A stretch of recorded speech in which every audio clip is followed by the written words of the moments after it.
ചെറുപ്പക്കാരെ, കാരണവന്മാരെ, സഹോദരിമാരെ, സഹോദരന്മാരെ, ഒരു കാരണവശാലും നിങ്ങൾ നിസ്കാരം കളാക്കരുതേ. എത്രത്തോളം സുന്നത്ത് നിസ്കാരം വർദ്ധിപ്പിക്കാൻ കഴിയുമോ വർദ്ധിപ്പിക്കണം. അത് യജമാനനായ റബ്ബുമായുള്ള സംഭാഷണമാണ്. പാപം പൊറുക്കാൻ ഏറ്റവും വലിയ കാരണമാണ്.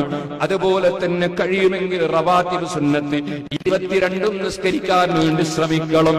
ഞാൻ ചോദിക്കട്ടെ, 5 മണിക്കാണ് സുബഹി നിസ്കാരമെങ്കിൽ ഒരു 4:30 മണിക്ക് എഴുന്നേറ്റാൽ നമുക്ക് ആ പാതിരാ സമയത്ത് സുബഹിന്റെ മുമ്പിൽ 2 റക്അത്തെങ്കിലും യജമാനനായ റബ്ബിന്റെ മുമ്പിൽ ലോകത്ത് കോടിക്കണക്കിന് ആളുകൾ കിടന്നുറങ്ങുമ്പോ നമുക്കൊരു 2 റക്അത്ത് തഹജ്ജുദ് നിസ്കരിച്ചുകൂടെ മുതഅല്ലിമീങ്ങളെ? 2 റക്അത്ത് തഹജ്ജുദ് നിസ്കരിച്ചുകൂടെ മുഅല്ലിം സുഹൃത്തുക്കളെ? 2 റക്അത്ത് തഹജ്ജുദ് നിസ്കരിച്ചുകൂടെ മുഅ്മിനീങ്ങളെ?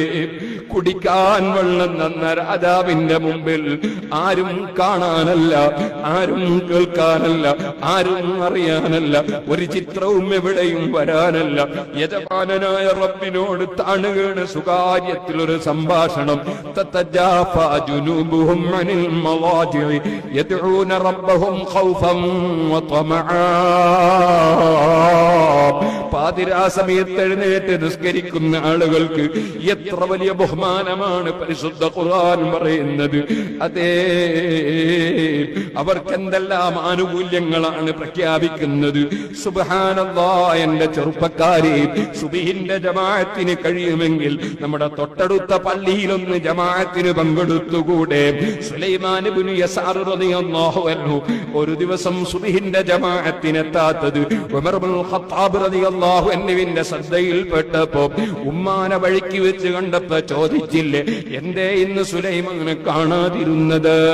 ഇന്നലെ രാത്രി മുഴുവനും എഴുന്നേറ്റ് നിസ്കരിച്ചതിനാൽ സുബ്ഹിന്റെ സമയത്ത് ഒന്ന് മയങ്ങിപ്പോയി. അതാ ജമാഅത്ത് കഴിഞ്ഞിട്ടാണ് ഉറക്കം തെളിഞ്ഞതെന്ന് പറഞ്ഞപ്പോ ഉമർ ഇബ്നുൽ ഖത്താബ് തങ്ങൾ പറഞ്ഞില്ലേ, രാത്രി മുഴുവനും എഴുന്നേറ്റ് നിസ്കരിക്കുന്നതിനേക്കാൾ എനിക്ക് ഏറ്റവും ഇഷ്ടം സുബ്ഹിന്റെ ജമാഅത്തിന് പങ്കെടുക്കലാണ് എന്ന് വരുമ്പോ സുബ്ഹിന്റെ ജമാഅത്തിന്റെ ബഹുമാനം എത്രയാണ്! ഓ സുഹൃത്തുക്കളെ, ഫർളും സുന്നത്തുമായ നിസ്കാരങ്ങൾ ജീവിതത്തിൽ നമ്മൾ തന്നെയല്ലേ കൊണ്ടുവരേണ്ടത്? വലംതു സുന്നതമൻ അഹ്യദ്ദലാമ ഇലാ അനിസ്തഖത് ഖദമാ ഹുദൂർ മിൻ വറമി മൗലായ സ്വല്ലി വസല്ലിം ദായിമൻ അബദാ അലാ ഹബീബിക ഖൈറിൽ ഖൽഖി കുല്ലിഹിം അഷ്റഫുൽ ഖൽഖ് സല്ലല്ലാഹു അലൈഹി വസല്ലം രാത്രി സമയത്ത് എഴുന്നേറ്റ് നിസ്കരിച്ചിട്ട് കാലിന്റെ മേലെ നീര് കെട്ടി വീർത്തു എന്നല്ലേ പറയുന്നത്? എങ്കിലൊരു 2 റക്അത്ത് തഹജ്ജുദ് നിസ്കരിക്കാൻ നമ്മൾ സമയം കാണേണ്ടതില്ലേ?